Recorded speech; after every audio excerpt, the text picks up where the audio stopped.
छत्रपति शिवाजी महाराज को शेर कहते हैं और शेर के बच्चे को छावा कहते हैं। विकी कौशल की नई मूवी छावा थिएटर में रिलीज होने के बाद से थिएटर में छत्रपति शिवाजी महाराज और छत्रपति संभाजी महाराज के जयघोष के नारे बंद ही नहीं हो रहे और बंद होना भी नहीं चाहिए। और मेरे थिएटर में पिक्चर के हर एक सीन पर संभाजी महाराज के जयघोष के नारे ऐसे लग रहे थे जिससे मुझे ये लगा मैं उड़ीसा में नहीं महाराष्ट्र में हूँ। और हो भी क्यों ना, उनके वीरता को देख के सिर्फ महाराष्ट्र ही नहीं पूरा भारत वर्ष उनको नमन करता है। मूवी के बारे में बात करने से पहले छत्रपति संभाजी महाराज के बारे में बात कर लेते हैं। तो छत्रपति संभाजी महाराज 1657 को जन्म हुए थे और वो बहुत कम उम्र में ही बहुत कुछ सीख लिए थे। और वो एक स्कॉलर थे जो संस्कृत के साथ साथ कई अन्य भाषाओं को भी फ्लुएंटली बोल सकते थे। और इतना ही नहीं, और वो वॉरफेयर की स्ट्रेटेजी को भी भली भांति समझते थे और वो एक वेल स्किल्ड वॉरियर भी थे। उन्होंने 127 युद्ध लड़े थे जिनमें से वो एक भी युद्ध हारे नहीं थे। और छत्रपति शिवाजी महाराज और छत्रपति संभाजी महाराज के शौर्य गाथा को सुन के कई पीढ़ियां इंस्पायर्ड हुई हैं और आगे भी होते रहेंगे अगर वो होना चाहते हैं तो अब मूवी की कहानी के बारे में बात करते हैं। तो छत्रपति शिवाजी महाराज के निधन के बाद मुगलों का राजा औरंगजेब खुशी से उत्सव मना रहा था, ये सोचकर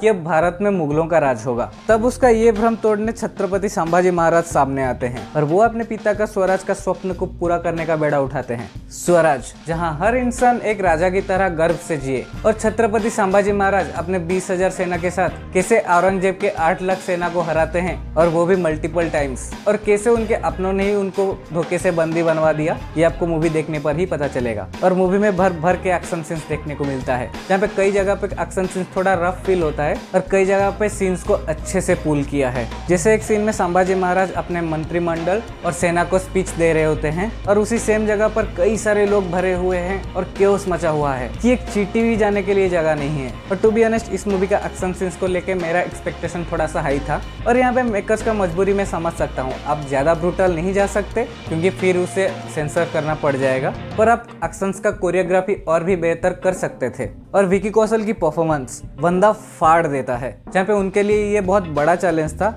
जहाँ पे एक ऐसे कैरेक्टर को प्ले करना जिन्हें लोग भगवान की तरह पूजते हैं। और बंदे ने उसको बहुत ही बेहतरीन प्ले किया है और एक बेंचमार्क सेट कर दिया है। और पूरे मूवी में वो एग्रेशन को कैरी करके रखते हैं स्टार्टिंग से एंड तक, जहाँ पे उनका एग्रेशन उनके फेस से पता चलता है। और वो कुछ डायलॉग्स ना भी बोले फिर भी सिर्फ एक्सप्रेशन से ऐसे डरा देते हैं कि आप कभी भी ऐसे इंसान के अगेंस्ट में नहीं आना चाहोगे। और मेरा सबसे फेवरेट सीन था जब वो एक पूरा भीड़ को धक्का मार के बाहर फेंक देता है और वो एक पूरे भीड़ से अकेले लड़ रहे होते हैं और वो चेन में बंधे हुए होते हैं और फिर भी वो अपने एग्रेशन को कम ही नहीं होने देते हैं। और मूवी में कवि कलश के रोल में विनीत कुमार सिंह बहुत अच्छे तरीके से अपने रोल को प्ले किया है, जहाँ पे छत्रपति संभाजी महाराज के साथ उनका आखिरी संवाद को देख के बहुत अच्छा लगता है। और भी कई सारे कैरेक्टर्स हमें देखने को मिलते हैं, जैसे कि आशुतोष राणा, प्रदीप राम सिंह रावत और डायना पेंटी भी नजर आती है। और रश्मिका मंदाना महारानी यशुबाई की कैरेक्टर को प्ले कर रही है, जो काफी ट्राई हार्ड कर रही होती है, फिर भी वो एक्सेंट का डिफरेंस आपको फील हो जाता है।